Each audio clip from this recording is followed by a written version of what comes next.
Sasa gazeti la leo la Mwananchi ndio limeandika bana, hizi bodaboda ni usafiri ambao unatusaidia kupenya huku na huku kwa ajili ya foleni. Ndio. Lakini Mwananchi la leo linasema vishandu watikisa matukio ya uporaji, polisi waliamsha. Sasa ukiacha tu kurahisisha kama nilivyosema usafiri huu wa bodaboda maeneo yenye msongamano, ndio baba, usafiri huu bwana vijana hawa wanautumia kama nyenzo hatari kwa matukio ya uhalifu. Wamejiongeza. Ni bodaboda hizo zinazotumika katika ukwapuaji na unyang'anyaji wa mali za raia katikati ya jiji. Umeona bwana, jambo linalozua hofu kwa wakazi wake. Ni sahihi kabisa. Sasa kuna watu wengi wameshalizwa. Kwanza simu tu hizi. Kwanza kila kitu, pochi, kila aina ya wizi. Kila aina ya wizi, cheni si kila aina ya uhalifu. Niambie gazeti ya Mwananchi bwana Chumbi. Wakati unataka kuingia hapo ndani. Wizi wa vishando umepungua sana. Safari hii na kipindi hiki baada ya wananchi wengi kuvunja sheria, kujichukulia sheria mkononi. Pikipiki nyingi zimechomwa moto. Na adhabu nyingi za kikatili zimetolewa kwa vijana wa vishando, kwa sababu ilifika wakati hao vijana walikuwa wanapora katika maeneo ambayo wanawaharibia sasa watu wa pikipiki kazi yao. Kwa hiyo walikuwa wakipora pikipiki ya kijiwe kilichokuwepo karibu na wao wanawasha. Lakini sasa kabla hujaendelea, huu ni utafiti umefanywa na Mwananchi. Ndio maana mmoja na ripoti hapo. Kwa hiyo tuambie, ina maana inawezekana kabisa umeongezeka tena. Pengine kwa wewe ulipo au kwa taarifa zako inawezekana za nyuma. Mwananchi wao wanasema kwa mujibu wa wakazi wa jiji la Dar es Salaam, unapokuwa mitaani unalazimika ushike simu, pochi au mabegi kwa tahadhari ili kujiepusha na vishandu ambao aghalabu hawajulikani wanapotokea. Sasa kutoka Kinondoni hadi Kariakoo, Ilala, Buguruni, Kigogo, Temeke, Mbagala, Mwenge, Tandale, Gongo la Mboto, Tegeta, Bunju na maeneo mengi, simulizi za uporaji wa ghafla kwa kutumia pikipiki zimekuwa ni jambo la kawaida. Mimi juzi nilikuwa kwenye gari maeneo ya Coco Beach pale. Jamaa mmoja anafanya mazoezi yake, anatembea na simu yake, jamaa Muhindi mmoja. Jamaa wakapita. Unaona, kwa mfano mimi mwenyewe binafsi umeona sasa hivi hata kama nikifanya mazoezi najirekodia nyumbani kwa sababu nishawaambieni yani napishana vishano kama 50 na wala jirekodi nyumbani. Kati ya walengwa ni wafanya mazoezi wa fajiri. Ndio wanalengwa sana. Ndio sana watu afu uone unaona mbali, ujue unaona mbali, kuna jicho, yani kuna kitu kitafanya aidha wataona earphone vyako kimetoa mwanga, yani wataona kitu kimetoa mwanga, watakubaini kama papa kwenye maji, yani wanakupitia. Nataka nione utapitia. Sasa wamekuja maeneo, wanasema Faustin Mafwele anasema kinachochochea wizi huu ni wanunuzi wa simu za wizi.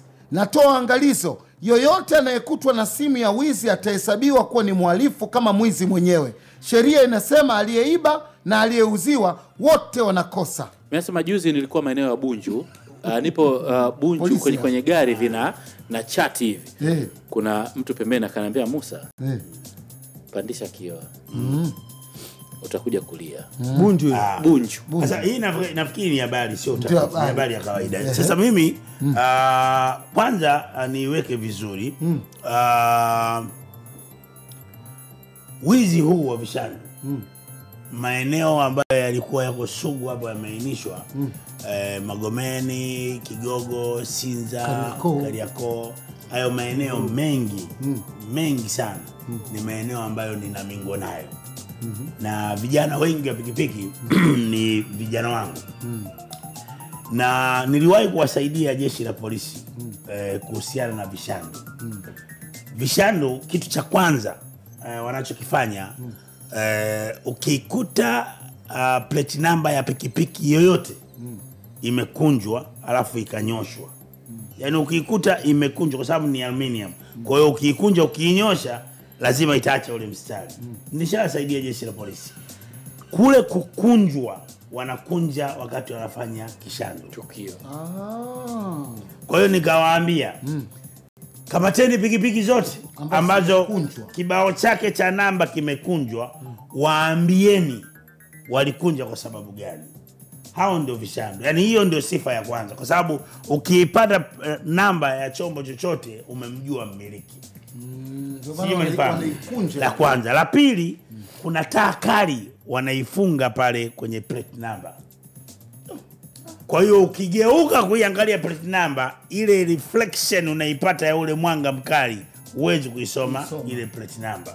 Lakini wakati ule ushachanganyikiwa, unajua. Lakini hata wakitaka kuibia, hata usipoweka, hata usipokunja namba. Yaani moto.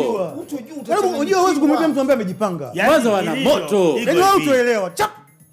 Hapo. Unajua kwa nini najaribu of course wanakuwa mtubenga wawili tu. Yaani hivyo mimi na watu mpaka washakufa kwenye vishando. Watu wangu yani kwenye cycle yangu. Sijui mnifahamu Yaani najua nini kinafanyika kwenye kishando. Umenielewa vizuri? Jamaa kama unavyosema wako wawili, anayepola sio anaendesha. Yaani ukimwona anapola anaendesha, unajua kishando sugu. Anapola na mkono mmoja na anaendelea. Lakini mara nyingi wanakuwa wako wawili. Anayepola ule anaibaki nyuma. Na kwa nini anakuambia plate number walikuwa wanafahamika mpaka akaja na plani hiyo? Akikupola wewe, sawa, hata mlio wa pikipiki unabadilika. Kwa hiyo huyu anaita mwizi. Na baadhi ya watu walikuwa pale, ina maana wanaiona pikipiki ile iliyokimbia. Kwa hiyo sio wewe ulopola ndio utakayeshika ile namba. Wale wa mbele ndio wanashika ile namba. Kwa hiyo kuna pikipiki kadhaa ambazo zimewahi kukamatwa baada ya kufanya vishando. Ndio wao wakaja na plan B ya kukunja plate number. Na kingine pia msiwaamini hata ile mnavyopandishwaga mshikaki, kwa sababu wengine hasa nyakati za jioni unajua foleni kwa sababu wengine wanakuwa ndio miongoni mwao wamo mule yani wao wanakuwa wao. Kwa hiyo wanakuingiza na wao naona wengine unaona. Tena mbaya zaidi chumvi maeneo ya Kariakoo Buguruni ikishafika jioni huwa wanatangaza labda Mbagala 2000. Unakuta amekaa yule dereva alafu kuna mmoja ambaye amekaa. Kwa hiyo maana anakuambia tumalizie tu twenzetu. Kwa hiyo ukipanda tu imekula kwako. Umeelewa? Yaani wanatangaza Kariakoo kwamba Mbagala 2000 na pale unakuta kwenye pikipiki wako wawili. Yaani kuna dereva na kuna abiria. Sasa anakuambia jazie mmoja ili mradi tuyoyome. Wanakupolaje sasa wewe unasema kwamba hapa stahili hivi ngoja mimi nijazilizie. Mbele unaenda kukabwa. Yaani anapakisema ukabe. Amina uzoefu na vishando. Na uzoefu na vishando hiyo style hiyo.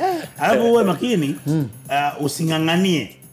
Kama kuna kitu kama pochi hivi umeivaa au umeishika.